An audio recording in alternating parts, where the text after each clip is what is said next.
ফরিদপুর জেলা বাস মালিক গ্রুপের সভাপতি কামরুজ্জামান সিদ্দিকী কামরুলের উপর সন্ত্রাসী হামলা হয়েছে।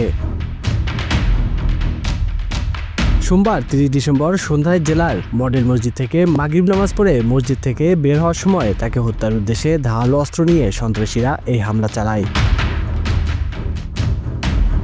পরে উপস্থিত মুসল্লিরা এগিয়ে এসে কামরুলকে রক্ষা করতে গেলে সন্ত্রাসীদের ধারালো অস্ত্রের আঘাতে এক মুসল্লি আহত হন। পরে তাদের প্রতিরোধে অন্যান্য সন্ত্রাসীরা পালিয়ে গেলেও ঘটনাস্থল থেকে একটি ধারালো চাপাতি সহ রিপন শেখ নামের এক সন্ত্রাসীকে গ্রেপ্তার করে পুলিশে সোপর্দ করা হয়। গ্রেপ্তারকৃত রিপন শেখ শহরের রঘুনন্দনপুর এলাকার মৃত সাত্তার শেখের ছেলে। তার নামে বিভিন্ন অভিযোগে থানায় একাধিক মামলা রয়েছে। এ ঘটনার পরে সোহাগ হাওলাদার নামে আরও এক যুবককে উপস্থিত জনতা আটক করে পুলিশে সোপর্দ করে।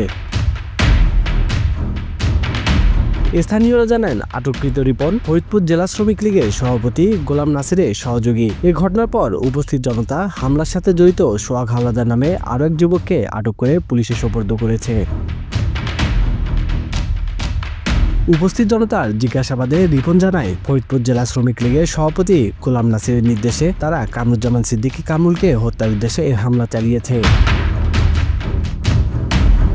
প্রত্যক্ষদর্শী সদর নামে এক মুসল্লি জানান, পুরাতন বাস স্ট্যান্ডের মডেল মসজিদ থেকে মাগরিবের নামাজ আদায় করে বের হওয়ার সময় তিনি দেখতে পান 3-4 জন যুবক এক ব্যক্তিকে গলায় ফাঁস দিয়ে ধস্তাধস্তি করছে। এ সময় তারা মরিচের গুঁড়া ছিটিয়ে দেয়। সজল বলেন, মরিচের গুঁড়া ছিটিয়ে দেওয়ার বিষয়টি দেখতে পেয়ে তার সন্দেহ হয়। এ সময় তিনি এগিয়ে একজনকে জাপটে ধরার চেষ্টা করলে সন্ত্রাসীরা তার হাতে ধারালো চাপাতি দিয়ে কোপ দেয়। এতে সজলে 2 হাতের পাঞ্জা কেটে যায়। উদ্ধার হওয়া চাপাতিটি খুবই ধারালো। উপস্থিত মুসল্লিরা সেখানে জড়ো না হলে একটি মারাত্মক অঘটন ঘটে যেতে পারত বলে তিনি আশঙ্কা করেন।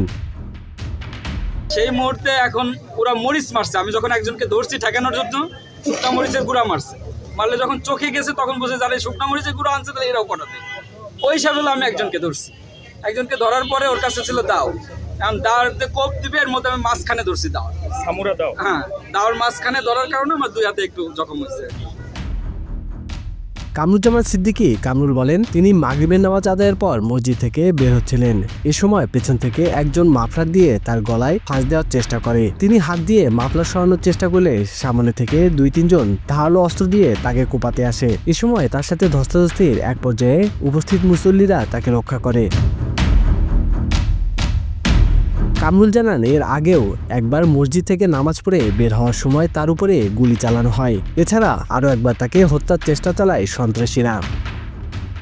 জেলা মডেল মসজিদের গেটে আমার উপর আক্রমণ করে 4 জন থেকে 5 জন ছিল। পিছন দিয়ে একজন আমার মুখে গলায় মাফলার দিয়ে পেঁচ দিয়ে ধরে, তখন মাফলার টাইনে ছুটাই আর লোকদের চিৎকার করি যে আমার উপর আক্রমণ করছে। তখন 3-4 জন আমার এসে ঘিরে ধরে, তখন মুসল্লিরা এসে চাপাচাপি করে বরাবর আমি ছুটে এসে দৌড়ায় চলে এসে একজনকে হাতে নাতে ধরে ফেলাই দেয়। তাকে কোতোয়ালি থানায় সোপর্দ করা হয়েছে। সেও এখানে অস্ত্র সহ, সে এখানে নাম বলছে শুকুর মোল্লা, একজনের নাম বলছে। এছাড়া কামরুজ্জামান কামরুলের ভাই ফরিদপুর প্রেস ক্লাবের সভাপতি কবিরুল ইসলাম সিদ্দিকীর উপরেও এই সন্ত্রাসীরা হামলা চালায়। কবিরুল ইসলাম সিদ্দিকী বলেন, 2019 সালে 23 ডিসেম্বর এই সন্ত্রাসীরা তার অফিসে যেয়ে তাকে হত্যার উদ্দেশ্যে গুরুতর আহত করে। তিনি অভিযোগ করেন শ্রমিক লীগ নেতা নাসির এর সাথে জড়িত। তিনি এই সকল হত্যা চেষ্টা ও হামলার নির্দেশদাতা। এ বিষয়ে জানতে চাইলে ফরিদপুর কোতোয়ালি থানার ভারপ্রাপ্ত কর্মকর্তা আসাদুজ্জামান বলেন, জেলা বাস মালিক গ্রুপের সভাপতি কামরুজ্জামান কামরুলের উপর হামলার ঘটনায় জড়িত একজনকে হাতে নাতে আটক করে জনতা পুলিশে সোপর্দ করেছে। বিষয়টি গভীরভাবে তদন্ত করে দেখা হচ্ছে। এ ব্যাপারে মামলা দায়েরের প্রক্রিয়া চলছে। মোবাইল টিম পাঠাই, ওখানে মোবাইল টিম পৌঁছানোর পরে রিপন নামে একজনকে এখানে পাবলিক যারা ভাইকে ওখানে বাঁচিয়েছে এখানে তারা তাকে আটক করে রিপনকে পুলিশের কাছে হ্যান্ড ওভার করে পুলিশ তাকে থানায় নিয়ে আসছে। পরবর্তীতে আরেকজনকে থানায় নিয়ে আসছে। এই ব্যাপারে ভাইরা এখন এজাহার দেবে, যে ঘটনা ঘটছে এজাহারে বিস্তারিত বর্ণনা থাকবে, সেভাবে আমরা পরবর্তী আইনের ব্যবস্থা নেব। যারা অপরাধী, যাদের এজাহারে নাম থাকবে, যারা এই ঘটনার সাথে সংশ্লিষ্ট জড়িত, সবাইকে আমরা আইনের আওতায় আনবো।